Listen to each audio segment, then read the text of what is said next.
কর্মসূচি, এটা যদি আপনারা করেন বিশৃঙ্খল পরিবেশ তৈরি হতে পারে এবং এখানে সুযোগ সন্ধানীরা ষড়যন্ত্রকারীরা ঢুকে এই আন্দোলনকে ভিন্ন দিকে নিয়ে যাইতে পারে। ওনারা অনুরোধ করেছেন যে আপনারা এই কর্মসূচিটা আপাতত স্থগিত করেন।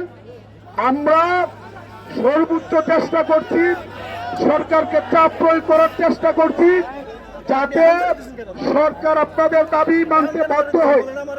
তাদের অনুরোধের প্রেক্ষিতে আমরা নেতৃবৃন্দ আলোচনা করে আজকের মতো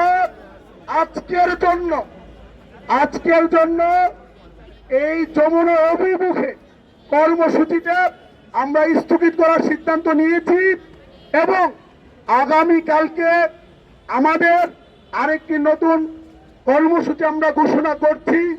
সেটি হচ্ছে আমাদের 24 ঘন্টা লাগাতার অবস্থান কর্মসূচি অব্যাহত থাকার পাশাপাশি আগামীকাল দুপুর 2টা থেকে আমরা অনশন শুরু করব ইনশাআল্লাহ।